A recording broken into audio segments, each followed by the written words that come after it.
as I said, this book demonstrates that we are not as different as we like to think that we are. So what I'm going to go over real brief right now is what the attributes are of the good black woman. Since she's not on television, we may not recognize her. Okay. Now, the good black woman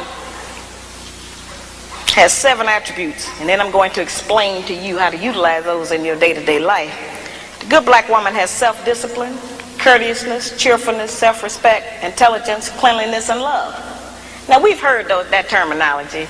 You know, it's like one of those where they tell you pull yourself up by your own bootstraps. What do that mean?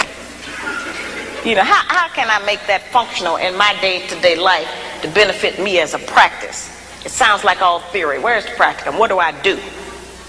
The good black woman has self-discipline. That's self-control. Let me make that real for you, sisters. We can start with our mouth. The good black woman can control her mouth. She don't have to say everything that comes up. It's okay if he get the last word sometime. You know, she don't cuss in public.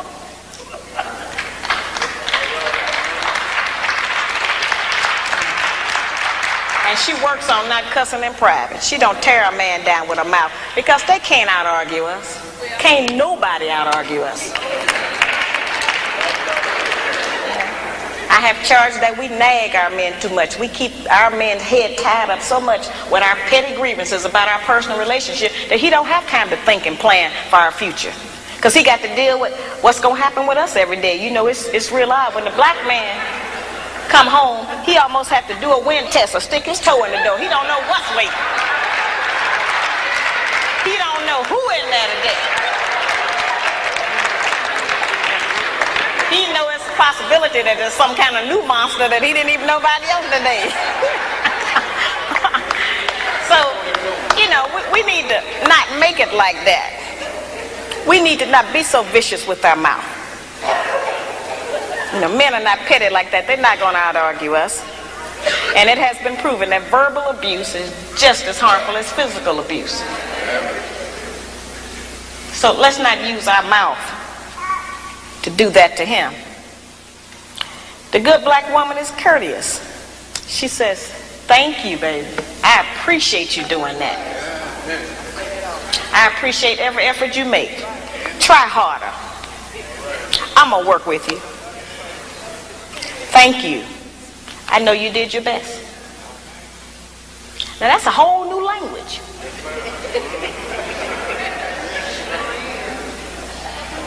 But just to say that during the course of the day, every day, with the man that you're trying to be with or want to be with, will make our life easier.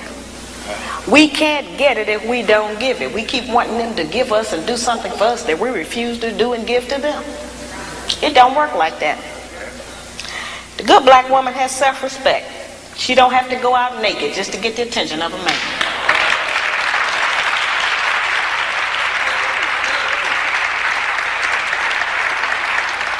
I have sisters all over the country, and they come up to me after the lectures, and they'll be talking to me, and they'll say, well, you know, all he think about is sex. All he think about is my body. I say, why don't you show him something else? And then here's the really good one. They'll come up and they'll have on a weave. They have on false eyelashes, another whole face, false fingernails, and all of that. And then they'll say, but I'm looking for a real man.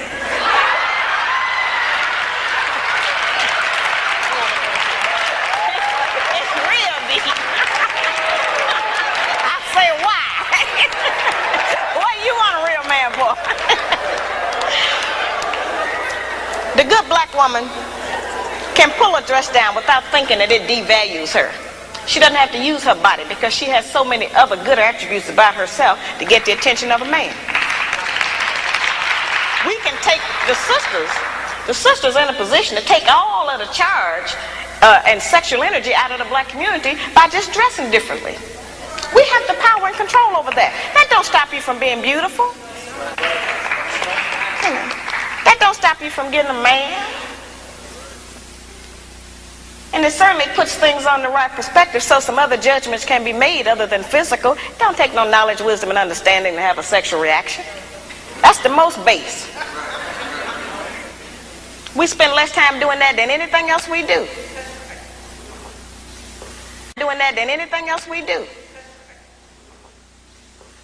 So, you know, that doesn't always have to be the forefront issue. We know we are capable of that. The good black woman has intelligence, meaning that she knows how to behave properly in the streets. She's not in the wrong place.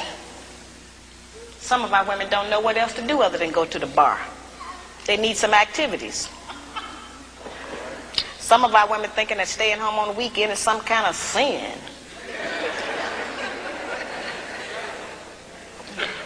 Some of our women think that if they don't have a new outfit to wear every day, that they're going to self-destruct. You know, we have a lot of just that kind of nonsense going. Every time we buy new outfits and clothes or whatever, all we're doing is sending money out of our community. We don't own no clothing stores. If the white man closed the shoe factory, we'd all be here barefooted tonight. We don't own no shoe factories. You know, very base things that we don't own, that we put our money into and demand we have to have them. A lot of times our men look at us and know that he ain't never going to be able to make enough money to give us all of the things we say we want. And don't no man want to be with no woman who he constantly got to deny her the things that she says she wants. That represents failure to him, to have to always, you know, not be able to provide us with what we ask for. One of the ways we can do that is to start being satisfied with less. You know, the good black woman is clean. Now that's a hard one. The good black woman try to keep the house clean. Good black woman is clean by her own body. You know, a lot of those things we kind of take for granted, but all of our people don't know about that. There are people who are angry with me because I even described the fact that some of us as sisters don't have the proper personal hygiene, as if that don't exist. We have too much falsehood and pretense going about our condition. Everybody that's dressed up ain't clean. You know, that's just the truth. We have to look at our condition in the light of truth. Stop reacting emotionally and pretending that just because we don't want to deal. One of the most difficult things that I deal with out here is trying to teach our people the difference between an actual fact and an opinion. Our people think that they can accept or reject truth based on how they feel about it. Your feelings don't change the truth. The truth is just going to be there. You can feel any kind of way you want to feel about it. Those kind of emotions have kept us from growing. Because anything we don't like, we just reject that and say, well, I don't believe that. That don't mean that it's not the truth. It just makes you a disbeliever. The good black woman practices non-possessive loving. Now, y'all know that's a hard one. Now, envy is wanting what someone else has. And jealousy, of course, is just selfishness. Non-possessive loving is not an easy one for us to practice. And, of course, I have a lot of sisters and some brothers who are in disagreement with me saying that. But the actual fact is that our men are outnumbered about 5 to 1. And nature is going to require that the men take responsibility for more than one woman and her children. Most of our men have children by more than one woman anyway. So I don't know why that was such a surprise, allegedly, when I said that. The black man has not been waiting on me to tell him he could have more than one woman. You know, I'm in agreement with the rest of y'all. I don't think he should do that, but I feel like you did. There are some things perhaps about the nature of our man that we have been given some definitions about that are not true. There are some things he can do that we call him a dog. We do not have the same capabilities as a man. I am not talking about fornication and adultery. That's something else. I'm talking about actual responsibility of fatherhood and husbandhood of another family. That's quite different from fornication and adultery. We don't have the same capabilities of them.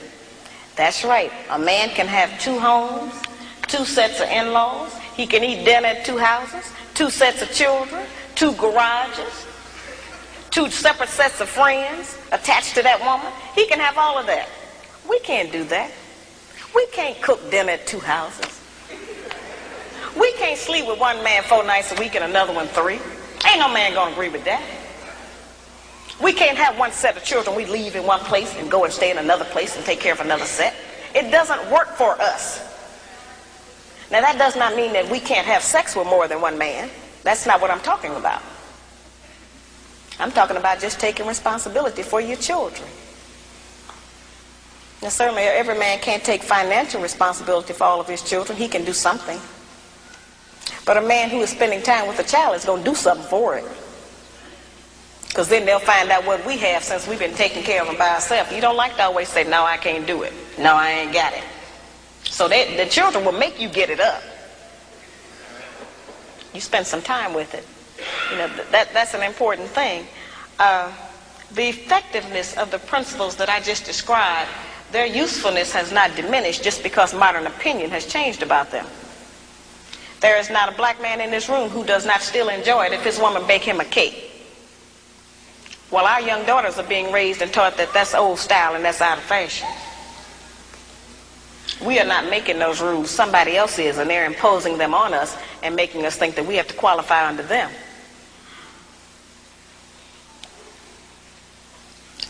I tell the brothers, just like I tell the sisters, if you have a woman that you've been working with for months or years, and you can't get that woman to get in agreement with your program, then get rid of her and get another one. And I tell the sisters the same thing. If you're with a man you can't agree with, don't make his life miserable. Get with a man you can agree with. But we spend too much time living in hell with each other. We spend too much time tearing each other down, trying to make the other person do different or function different. If you want somebody to change, first change yourself. We set the example. We are the teacher. We are the mother. We set the example.